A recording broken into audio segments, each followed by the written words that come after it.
അപ്പോൾ ഗൈസ് നമ്മുടെ enumeration form ലഭിച്ചിട്ടുണ്ട്. അത് എങ്ങനെയാണ് ഫില്ല് ചെയ്യുന്നത് വളരെ കൃത്യമായിട്ടാണ് ഞാനിവിടെ പറയാൻ പോകുന്നത്.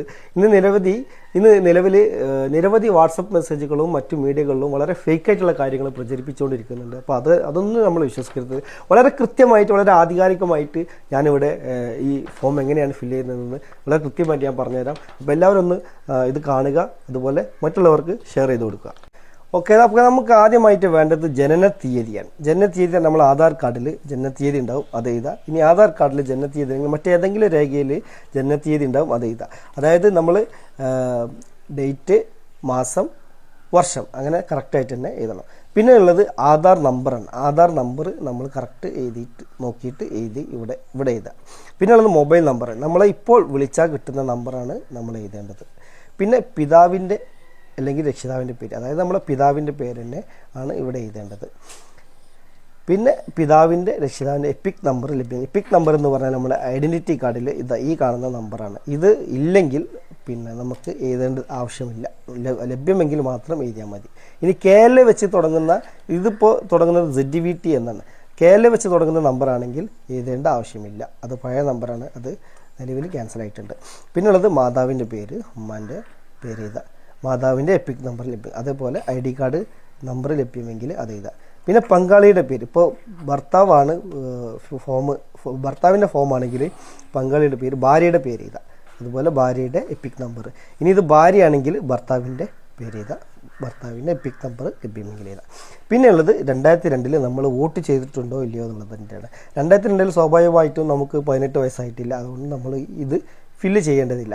ഇനി 18 ഇപ്പോൾ ഒരു 40-45 വയസ്സുള്ളവർക്കാണെങ്കിൽ ഇവർക്ക് ഇവിടെ ചെയ്തിട്ടുണ്ടാവും, അപ്പോൾ അത് ഫില്ല് ചെയ്ത് കൊടുക്കുക. അങ്ങനെ ഇത് ഫില്ല് ചെയ്യാൻ കഴിഞ്ഞിട്ടുണ്ടെങ്കിൽ ഇത് ഫില്ല് ചെയ്യേണ്ട ആവശ്യമില്ല. ഇത് ഫില്ല് ചെയ്യാത്തവർ നമ്മൾ ഇതാണ് ഫില്ല് ചെയ്യേണ്ടത്. 2002 നമ്മുടെ ഉപ്പയോ ഉമ്മയോ വോട്ട് ചെയ്തിട്ടുണ്ടെങ്കിൽ അതിൻ്റെ ഡീറ്റെയിൽസ് ഇവിടെ കറക്റ്റായിട്ട് എഴുതാം. ഇനി ഉപ്പയോ ഉമ്മയോ ഇല്ലെങ്കിൽ ഗ്രാൻഡ് ഫാദറോ ഗ്രാൻഡ് മദറോ ആണ് ഉണ്ടെങ്കിൽ അത് എഴുതുക. ഇനി അതും ഇല്ലെങ്കിൽ നമ്മുടെ എളാപ്പയോ പുത്താപ്പയോ ആരുടെങ്കിലും ഉണ്ടെങ്കിൽ അത് എഴുതിയാലും മതി. ആങ്ങളെയോ പെങ്ങളെയോ ആരുടെങ്കിലും ഉണ്ടെങ്കിൽ അത് എഴുതിയാലും മതി. ഇത് നിയമസഭാ പേര് എഴുതുക. അന്നത്തെ 2002 പട്ടികയിലുള്ള അതേപോലെയാണ് പേര് എഴുതേണ്ടത്. എപ്പിക് നമ്പർ എന്ന് പറഞ്ഞാൽ അന്നത്തെ പട്ടികയിൽ നേരെ കാണുന്ന എപ്പിക് നമ്പർ, അതാണ് എഴുതേണ്ടത്. ബന്ധുവിൻ്റെ പേര് പറഞ്ഞാൽ അന്നത്തെ പട്ടികയിലുള്ള ബന്ധുവിൻ്റെ പേരാണ് എഴുതേണ്ടത്.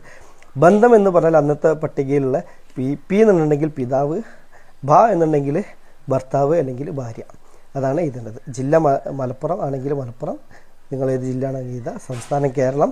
നിയമസഭാ മണ്ഡലത്തിൻ്റെ പേര് എന്ന് പറഞ്ഞാൽ അന്നത്തെ മണ്ഡലത്തിൻ്റെ പേരാണ്. ഇപ്പം ഇന്നും ഞാൻ നിൽക്കുന്നത് തിരൂർ മണ്ഡലമാണ്, പക്ഷേ അന്നത്തെ മണ്ഡലത്തിൻ്റെ പേര് കുറ്റിപ്പുറം എന്നാണ്. അപ്പോൾ കുറ്റിപ്പുറം എന്നാണ് എഴുതേണ്ടത്. നിയമസഭാ മണ്ഡലത്തിൻ്റെ നമ്പർ എന്ന് പറഞ്ഞാൽ നമ്മളെ ID-യിൽ 2002 പട്ടികയിലെ കാണുന്ന ഫസ്റ്റ് നമ്പറാണ്. ഇപ്പോൾ 040 എൻ്റേത്. ഭാഗം നമ്പർ എന്ന് പറഞ്ഞാൽ രണ്ടാമത് കാട്ടുന്ന ബൂത്ത് നമ്പറാണ് ഉദ്ദേശിക്കുന്നത്. ക്രമ നമ്പർ എന്ന് പറഞ്ഞാൽ നമ്മൾ എത്രാമത്തെ വോട്ടറായിട്ടാണ് അതിൽ നമ്പറുള്ളത്, അതാണ് എഴുതേണ്ടത്. അത് എഴുതി കഴിഞ്ഞതിന് ശേഷം നമ്മളിവിടെ പേര് എഴുതിയിട്ട് ഒപ്പിടുക. ഇതാണ് നമ്മൾ ചെയ്യേണ്ടത് കേട്ടോ. 2 ഫോം ഉണ്ടാവും, അതെന്ത് ചെയ്യുക, രണ്ടിനും അതേപോലെ ഫോം ഫില്ല് ചെയ്യുക. ഒന്ന് നമ്മൾ BLOക്ക് തിരിച്ചു കൊടുക്കുക, ഒന്ന് നമ്മൾ ഒപ്പിട്ടിട്ട് തിരിച്ച് വാങ്ങുക. പിന്നെ ഫോട്ടോ ഇവിടെ ഒട്ടിക്കാനുണ്ട്. അത് പിന്നെ ഇത് എൻ്റേത് പുതിയ ഫോട്ടോ ആണ്, അതുകൊണ്ട് തന്നെ എനിക്ക് ഫോട്ടോൻ്റെ ആവശ്യമില്ല. പഴയ ഫോട്ടോ ഉള്ളവരുണ്ടെങ്കിൽ, ഫോട്ടോ ചീരിഞ്ഞിട്ടൊക്കെ നിൽക്കുന്നവരുണ്ടെങ്കിൽ തീർച്ചയായിട്ടും പുതിയ ഫോട്ടോ എടുത്തിട്ട് ഇവിടെ ഒട്ടിക്കേണ്ടതാണ്. അത് വൈറ്റ് ബാക്ക്ഗ്രൗണ്ടിലാണ്. വൈറ്റ് ബാക്ക്ഗ്രൗണ്ട് എന്ന് പറയുമ്പോൾ ബ്ലാക്ക് ആൻഡ് വൈറ്റ് അല്ല, ഈ ബാക്ക്ഗ്രൗണ്ട് കളർ ഉണ്ടല്ലോ, ഇതാണ് വൈറ്റ് എന്നതുകൊണ്ട് ഉദ്ദേശിക്കുന്നത്, കളർ ഫോട്ടോ കേട്ടോ.